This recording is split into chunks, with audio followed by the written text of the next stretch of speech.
welcome back to the another episode of a mini vlog। তো আজকে আমরা রয়েছি এখন at present Khardah station platform number 1 আর এখানে ট্রেন এসে গেছে, বাট ওই ট্রেনটা আমরা মিস করে গেলাম কেন কি আমরা কাটছিলাম টিকিট।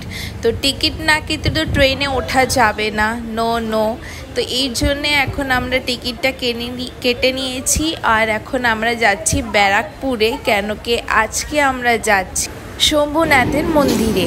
তো এই যে শান্তিপুর লোকাল এসে গেছি, তো এখন আমরা শান্তিপুর লোকালে উঠবো আর লেডিস কম্পার্টমেন্টে উঠবো, কেন কি ট্রেনটা এমনিতে সকালের দিকে ফাঁকাই রয়েছে।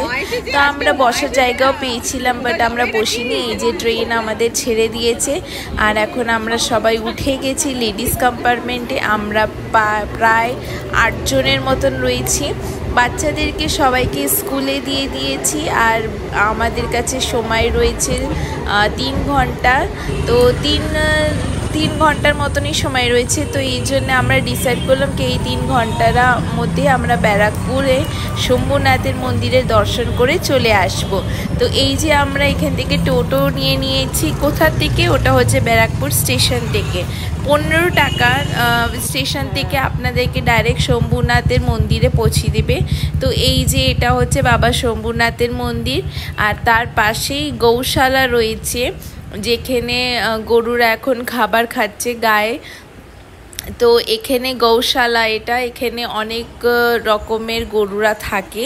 তো এটা হচ্ছে বাবা শম্ভুনাথের মন্দির, দেখতে পাচ্ছেন কত লম্বা রয়েছে। তার সামনেই একটা কলেজ রয়েছে আর তার পাশেই রয়েছে নিবেদিতা স্কুল।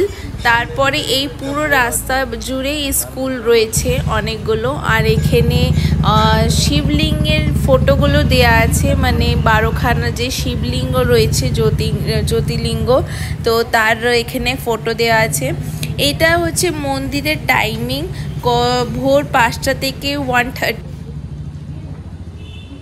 এখানে ভোগের ব্যবস্থাও করা আছে। তো এভরি মানডে, সোমবার হচ্ছে শিব ঠাকুরের বার, তা এই জন্য সোমবার করে এখানে ভোগ দেওয়া যায়। তো ভোগের টাইমিং সব কিছু আমি আমার এই ভিডিওতে কভার করেছি, তো আপনারা ভিডিও পজ করে টাইমিংটা জেনে নেবেন। আর এই যে এটা হচ্ছে গেট, যেখান থেকে বাবা শম্ভুনাথের ভেতরে মন্দিরের দর্শন করতে পারবেন। তো আসেন আমরা নন্দী মহারাজকে প্রণাম জানিয়ে যাই ঠাকুরের দর্শন করতে। তো এটা হচ্ছে শিবলিঙ্গ, তার পাশেই রয়েছে পঞ্চমুখ হনুমানের মূর্তি আর অনেকগুলো ছোট ছোট ঠাকুরগুলো রয়েছে।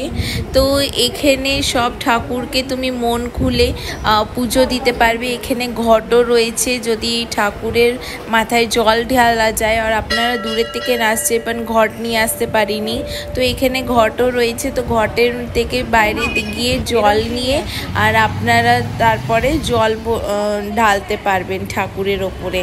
তো এইটা হচ্ছে নন্দী মহারাজ আর তার সামনেই শিবলিঙ্গ রয়েছে, তার পাশেই ঠাকুরগুলো রয়েছে। এখানে হনুমানজি আর অনেক রকমের ঠাকুররা রয়েছে। তারপরে রয়েছে তোমার আমাদের শম্ভুনাথজি। তো এই মন্দিরটা খুবই সুন্দর আর এখানে আপনারা যেভাবে পুজো করতে চান সেইভাবে আপনারা পুজো করতে পারবেন। তো এখানে এসে বেশ মনটা শান্তি পাওয়া যায় আর খুবই দারুণ লাগলো। আমাদের এই এক্সপিরিয়েন্সটা খুবই দারুণ হলো ঠাকুরের কাছে এসে। আর এই মন্দিরটা খুবই সুন্দর, তো আপনারা নিশ্চয়ই একবার আসবেন। ব্যারাকপুরে রয়েছে, আসা খুবই সহজ। আপনাদেরকে ব্যারাকপুর স্টেশনে পৌঁছে যেতে হবে, তারপরে 15 টাকা টোটো ভাড়া নেবে আর আপনাদেরকে শম্ভুনাথের মন্দিরে পৌঁছিয়ে দেবে।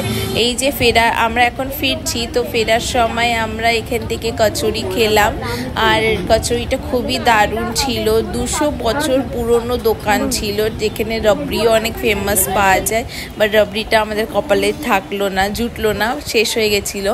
তো আমরা এখানে কচুরি খেলাম, কচুরি খেয়ে আবার আমরা ট্রেন ধরবো, ফিরে যাব আমাদের বাড়িতে। বাচ্চাদেরকে নেব স্কুল থেকে, তারপরে বাড়ি ফিরে যাব। তো কচুরি খেয়ে বেশ ভালো লাগলো, কচুরিটাও দারুণ ছিল।